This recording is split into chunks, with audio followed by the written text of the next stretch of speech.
Hi and welcome. I'm Robin Forster with Feel So Alive and Feel So Alive Informed, and we're glad that you are here today. Just to give you a feel for how this program works, we have two different guests, and the first guest is about 10 minutes. That's normally our healer. Our second guest, and then we have hosted health tips from Feel So Alive. And our second guest usually talks for about 10 minutes, and that's usually a business person with some excellent tips on how we can improve our businesses. And then usually we run right to the thank you and contact information. And as always, since a lot of this program is live, even though our speakers, our guests, are recorded, there could be something interesting that happens along the way, or I'm trying something new. So just wanted to let you know that, and it is 2020 or 2021, depending on how you look at it. So let's go ahead and move on. Oh, and I'm looking down because I have my notes down. I've tried a teleprompter, and so far I have not had a lot of success, so I have a hard copy that I am working from. Okay, and our guest speakers today are Megan Daly and Adina, which is going to be really fun. They're both very different. They're both very exciting, and I think that you are going to enjoy listening to both of them. But first, before we get into that, one of the things that we need to do, I feel, is because the world is a little wonky still, getting better, but still a little wonky, why don't we just take 30 seconds to send some good juice, good juju, vibes, blessings, a prayer, whatever it is that you do, something heart-centered, so that we all can kind of give back to the earth and kind of help everyone else here. And I have this on a timer, so it should make it a little bit easier. So we'll move into that now.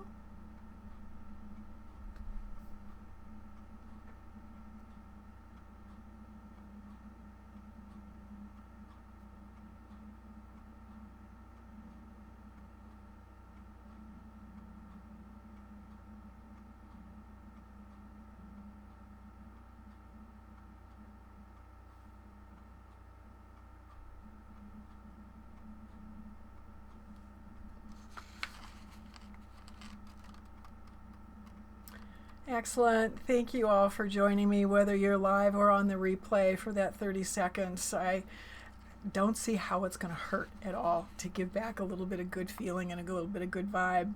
And you may be wondering why this program, and the reason I started this is because I'm a solo entrepreneur and I'm into health and wellness, and I realized when the pandemic hit and everybody was going home to work that they needed some tools, and then I realized after working with that for a while that we all needed some tools. So that's why I have a healer on, so that they can give us some tools that we can use right away.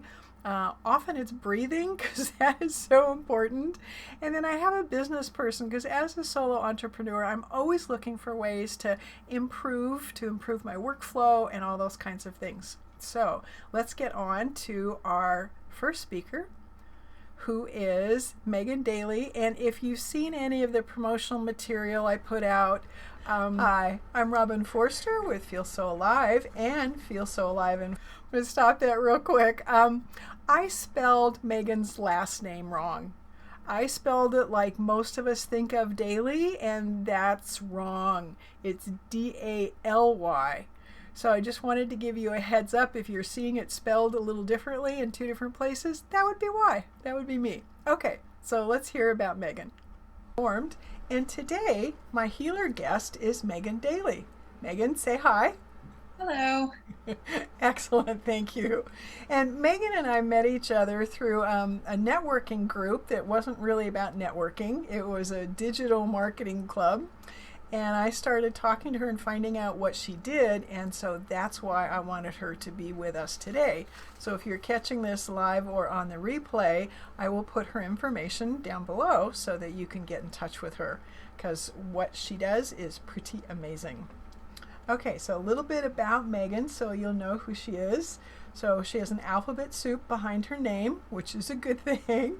So she's a PT, a DPT, which is a doctor of PT, and also a CHC, and she is an experienced physical therapist and health coach. Let's see. She has her certificate in vestibular rehabilitation. Did I say that right? It's vestibular rehabilitation. I'm not at all surprised that I did bad things to that. Thank you for the correction. And she works with patients with dizziness, migraines, concussions, and balance conditions to help them have less dizzy days and take control of their lives again. So, Megan, we are so glad that you are here. This is exciting. Yes, thank you, Robin, for having me. I really appreciate it. Oh, for sure. And so, our first question for you is tell us a little bit more about yourself. Yeah. So I am a physical therapist and a health coach. I have been a PT for about 8 years now. And I worked in several different settings when I first started out. So I was in subacute care, which is more of long-term care, but it also included short-term stay. So sort of that transition between the hospital and going home. And I've also worked in outpatient settings. And then as a student, I've done training in the hospital in acute care as well. So, well, let's see, when was it? 2016, about 5 years ago, I did the vestibular certification course, which is the gold standard for us. And that is the certification that allows you to work with vertigo patients. And you can still work with patients if you don't have that, but it just gives you that higher level of training. So you can help people that have vertigo, that have any kind of balance issue. They might have dizziness from migraine or concussion. And so I was able to work with that patient population extensively during all of that training. Excellent. Okay, so that's what the alphabet soup behind your name really means for those of us who are trying to figure that out. Yeah, That it's definitely a new thing that PTs are now doctors of physical therapy. So we have 7 years of school. Oh, I was wondering because I have another friend who's a doctor PT. And so I was curious about that, but when I met with her, we got so sidetracked on other things that I didn't get a chance to ask. So, thank you. That's helpful. And 7 years, that's a lot. Wow.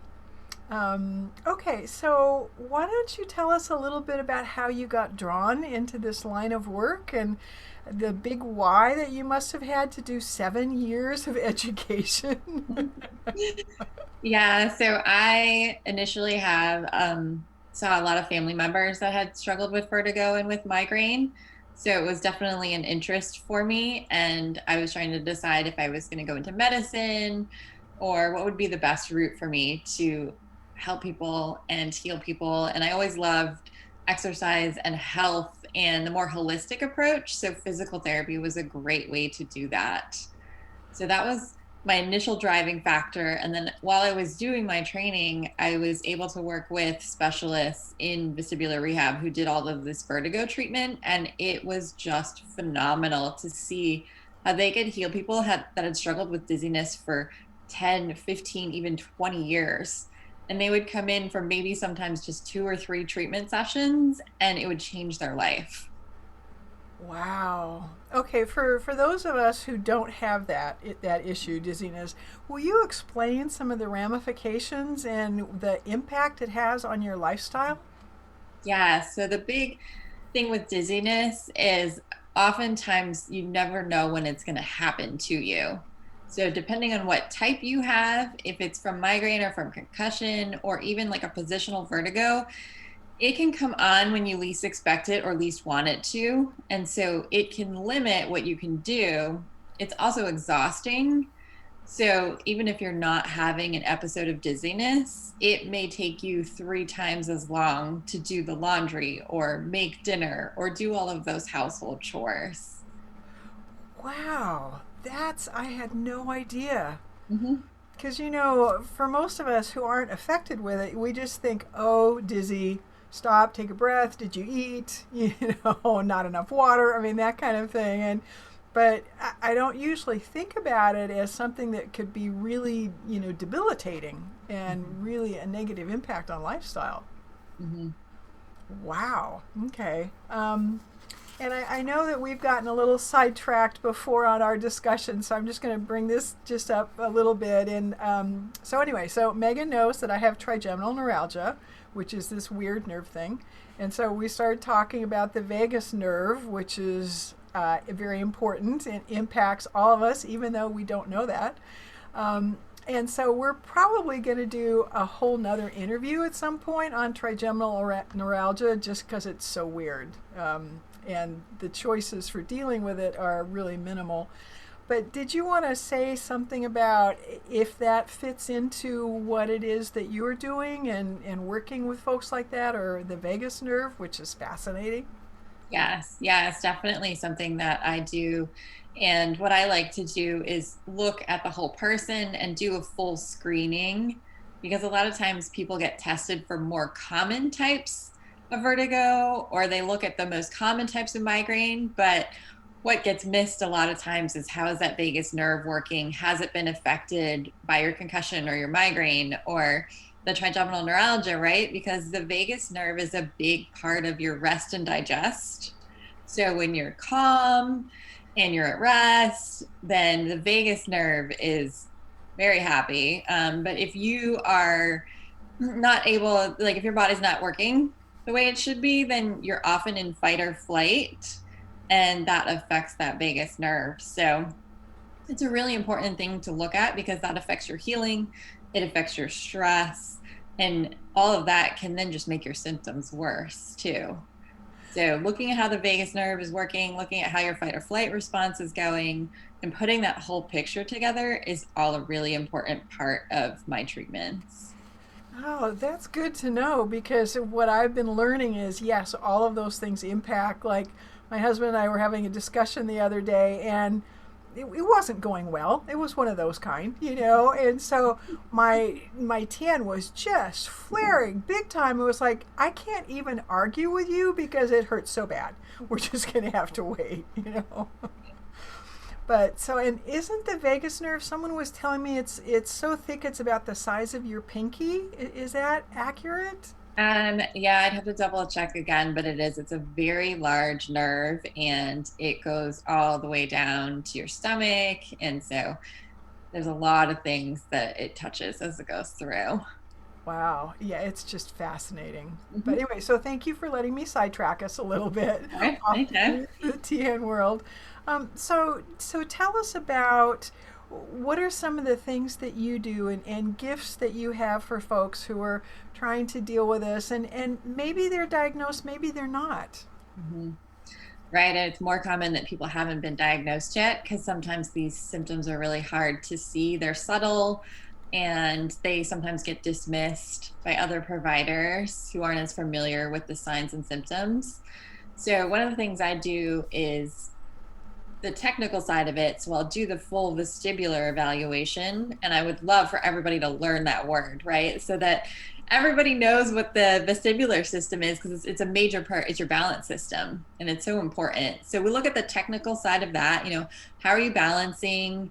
How are your eyes working with your inner ear and with your touch sense and all of those good things? But then I also look at all the lifestyle factors, because stress is such a big part of your fight or flight response, and that affects your vagus nerve, and that affects your symptoms. So we look at that, and we look at your sleep, and we look at what you're eating and see if there's anything that's really causing a lot more inflammation that needs to be addressed. So I like to look at both the technical side of things and also the lifestyle, because those can be just as important with what's going on. Wow. Yeah, from my experience, I would agree with you wholeheartedly on all of those. And a lot of those questions, I don't think people normally get asked or even think about. Yeah.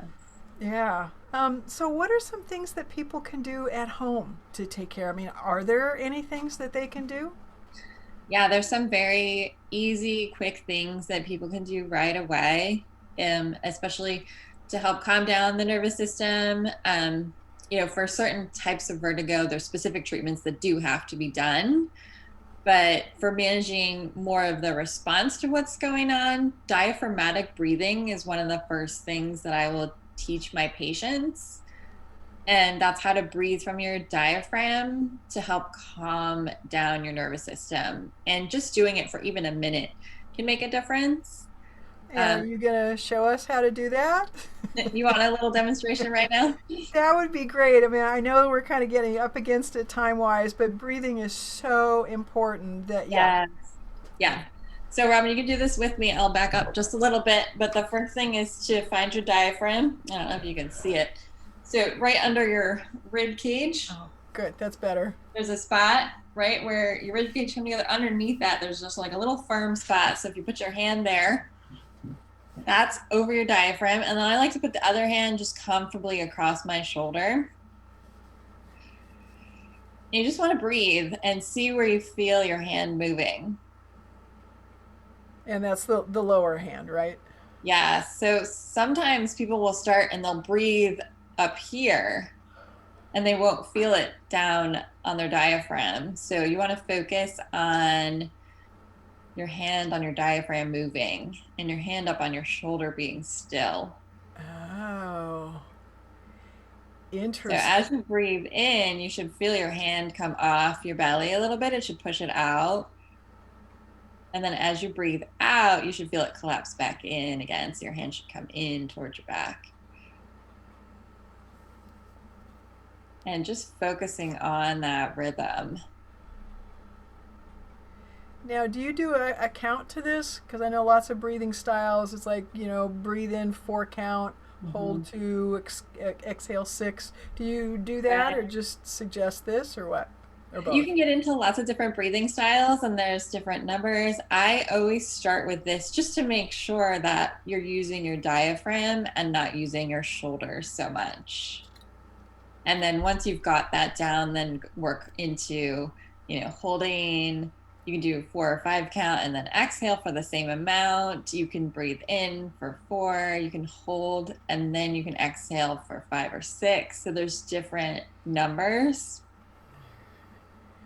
Great. And I have a feeling all those different numbers mean something different, Yeah. but I'm looking at the clock and appreciating your time and knowing that we need to wrap up. But breathing is so huge. Yeah. And I don't think people realize that. Mhm. So Yeah, I'm it glad. is huge. What? Go Yeah. ahead. Oh, sorry. I was going to say, and breathing is huge. And the other thing I focus on is sleep. And I will tie them together. So if people are having a hard time with sleep, then they can do this while they're lying in bed because they're already in a comfortable position. It's easier to calm down the shoulders if you're using your shoulders to breathe. Oh, that's brilliant. Yeah. Of course. That's why you went to school for 7 years. Yes, yes. Well, Megan, thank you. And I hope that you will come back so we can spend a whole time on just trigeminal neuralgia and choices and what it really is and how to help somebody and all of those things. That sounds great. Thank you so much, Robin. Excellent. Yeah, thank you very much. This has been fun and fascinating. I hope that you all enjoyed that, whether you're watching live or on the replay. I'm not sure if I've got comments turned on or off. Facebook did something kind of newish where you have to approve to be able to make a comment, and I don't know if I have figured that out yet. But I hope that you learned something of value from Megan and the whole breathing thing. And I know we all breathe, we don't have to think about it, it's involuntary. But when you realize, if you stop during the day and realize how you're breathing, I mean, are your shoulders up? Because I do that a lot. Are you breathing from your diaphragm like Megan was showing us? Just breathing has got me fascinated because I found myself standing at my desk holding my breath, which obviously does not work out very well. So the next piece is hosted by Feel So Alive and Feel So Alive Marketing Group, which is my business. And this is always a health tip of some kind. Sometimes it's about a product, sometimes not.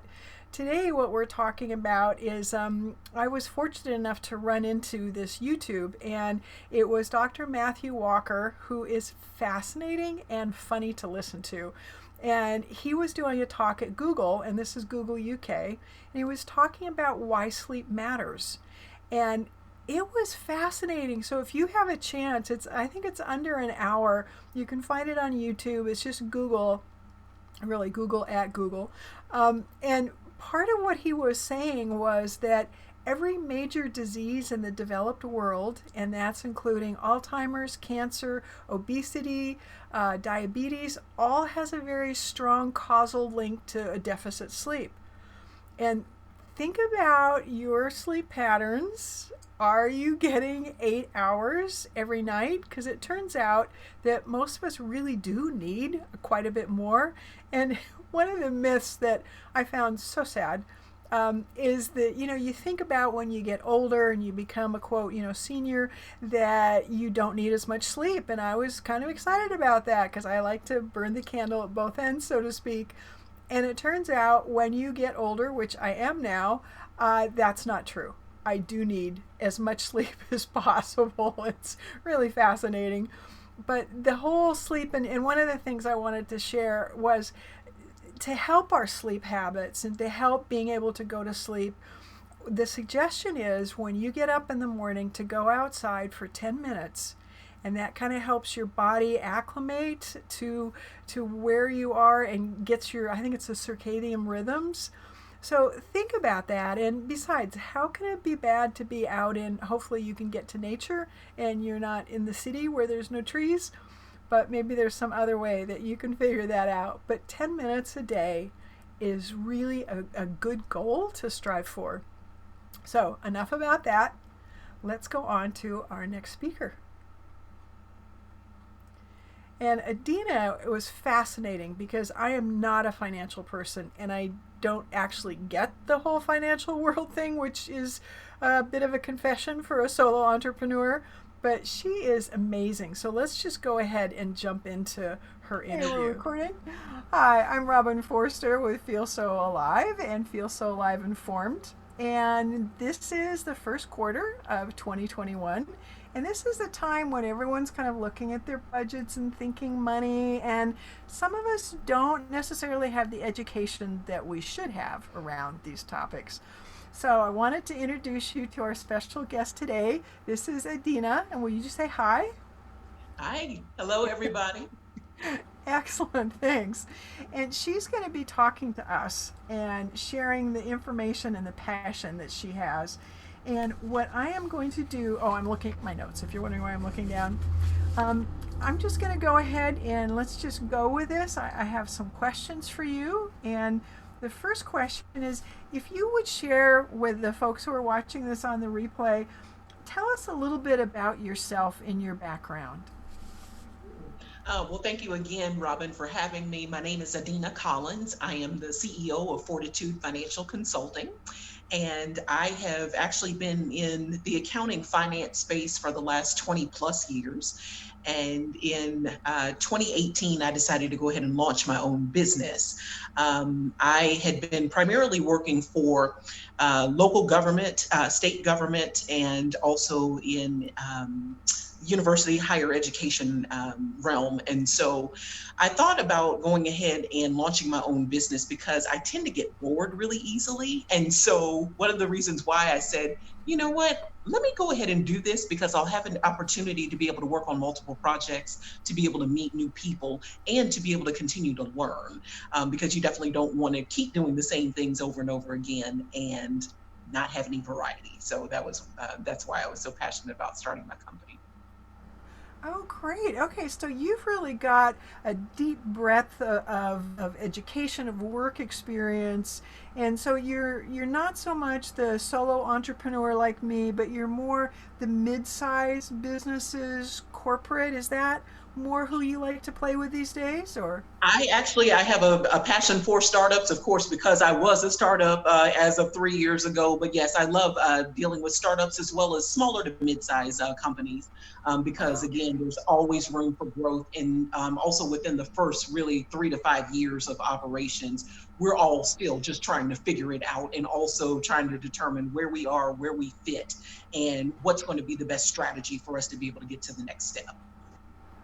Nice. Yeah, because that is so important.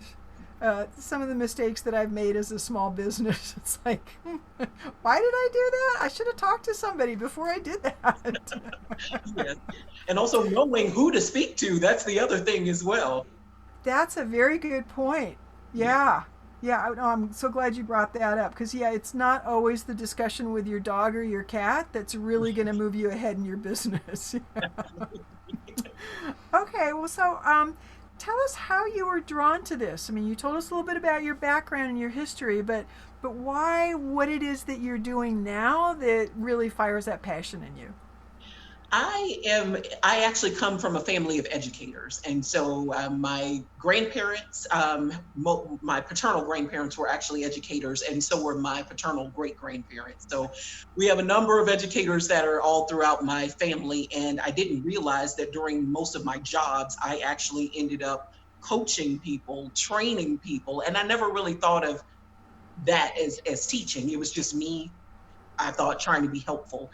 And so I'm just very passionate because I never want anyone to feel like they're stuck.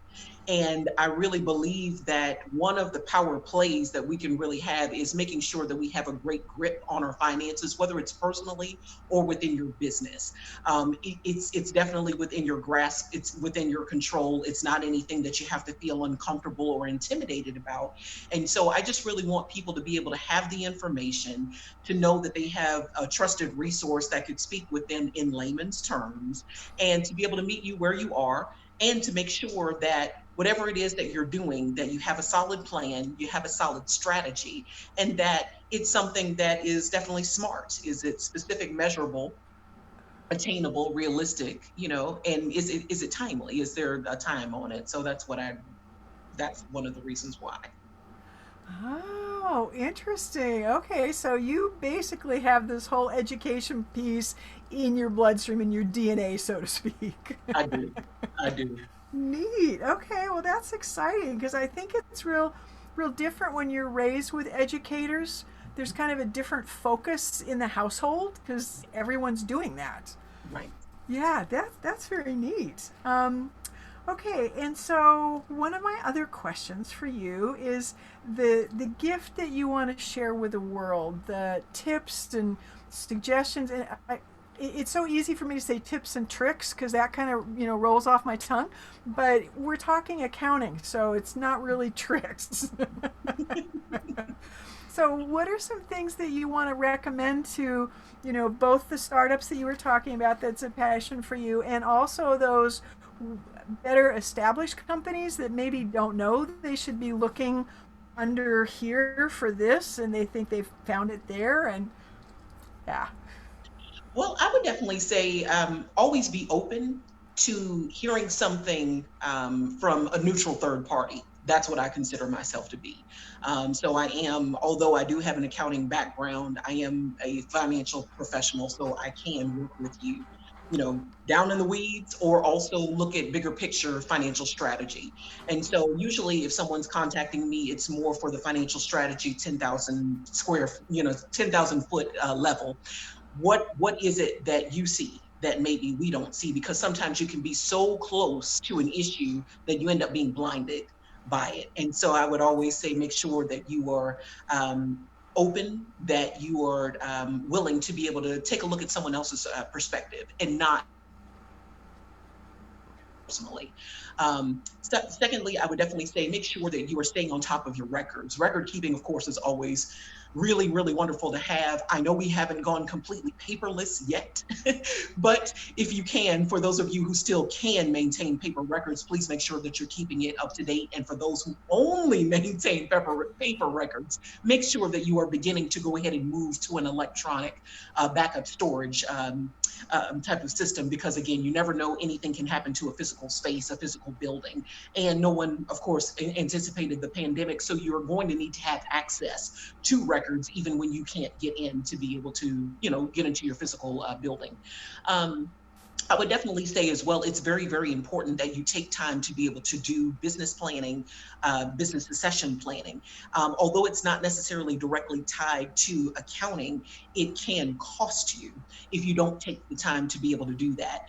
Sometimes we need to be able to understand what our numbers mean, to be able to focus our eyes on the things that are actually making us money, versus things that could be obsolete and costing us money. So you really have to make sure that you're keeping your eyes, your vision open open to make sure that there's nothing that you're overlooking in reference to that.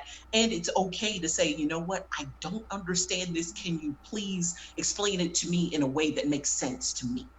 So I would definitely Nice. recommend those tips. Well, I was just reflecting because, I'm going through the end of year and start of the, excuse me, new year, and looking at that, and I'm paying for 3 different online storage areas, which makes absolutely no sense. And so now I'm reevaluating that. And if I hadn't, like you're suggesting, if I hadn't taken the time to stop and to look, I probably would have just continued paying those monthly fees because you don't really think about it. It's an automatic deduction. Yeah, But when you multiply those fees out, maybe it's only $5 or $10, $15 a month, but times 12. that's right. And I think that's surprising for people when you don't think about it. Do you run into folks who all of a sudden they're going, "Oh, I had no idea this was hundreds of dollars at the end of the year"? I do, whether it's with their personal finances or also with business finances, because the thing is that if you're on the business side, you could have potentially taken those savings and reinvested back into your company, or if you decided you wanted to go ahead and invest in advertising, or even potentially being able to work with a consultant who could maybe help you short term on a project. It's sometimes the small things that you end up taking a look at. I think Benjamin Franklin once said, "Beware of small leaks in a ship." That is,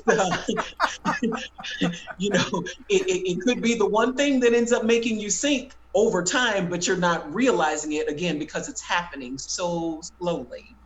And so if you're Yeah. not really being vigilant about that, that's something that we can all overlook. But, now that we've brought it to your attention, hopefully it'll kind of turn that light bulb on. Yeah, oh, that quote's really good. Okay, so I'm watching the clock, and we've got about a minute or so left. And so, what are some tips, some takeaways that people can use? I mean, you've given us some good information, and is there anything else that you want to share with us? I would definitely say, please make sure that you stay tuned in reference to any major changes that may be happening in Washington. And what I mean by that is there's going to be more and more information that's going to be disclosed in reference to the recent CARES Act, especially for business owners. So for those of you who may be having a difficult time because of the changes that have happened due to the pandemic, just know that there will be additional support that will be coming. And even for those who may have previously received that type of funding, there's been additional changes that may give you a little more cushion in reference to how you were able to spend previous monies. So I would definitely say keep your eyes peeled regarding that. And also don't be afraid to make another pivot, because nothing stays the same. So if you need to pivot one more time in your business to be able to meet a current need, feel free to do that. You're just going to continue to expand yourself, and you will ensure that you will always have a place and a space for your individual business. Great. And then we're going to talk more about this in another interview, but do you want to tell everyone what you have coming out or going on? Sure. Well, you know what? Finance guys are not all boring. And so about a month ago, I actually released my first e-cookbook. And so I think that'll definitely be a good treat. So I definitely encourage you guys to stay tuned for the next interview for that. Super. Thank you so much. I appreciate you making time for us. Absolutely. Thank you so much. I appreciate it. Okay.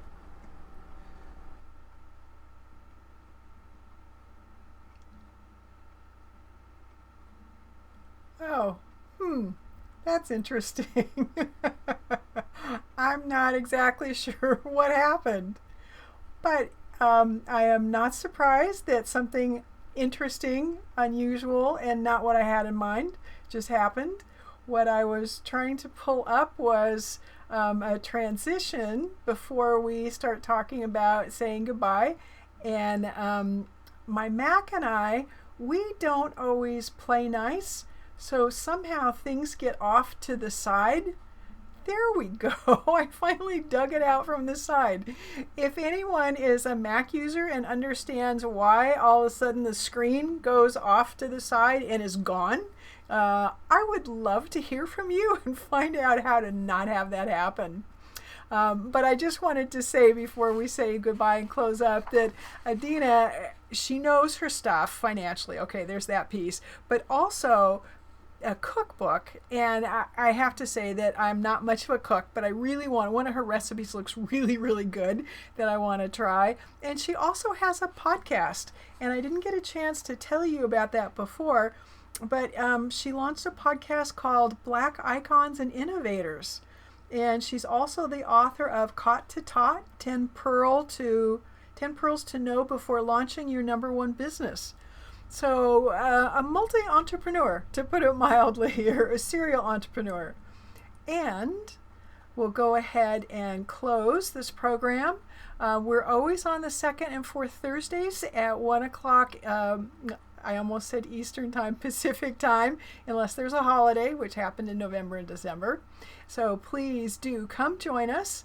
And let's see. So March, we're the 11th and the 25th. In April, you can see we're the 8th and the 22nd. Don't forget to follow or like us on Facebook at Feel So Alive MKGB, and that's for Marketing Group, because who wants to type the whole thing out? And also subscribe and click the bell on YouTube so that you will know when we're going to be going live again. And thank you very much for your time. We appreciate you. And if there's a topic or a subject or a healer that you would like to hear from, please let us know. It's Robin at feelsoalive.biz, and I'm more than happy to reach out to them. Thank you for your time.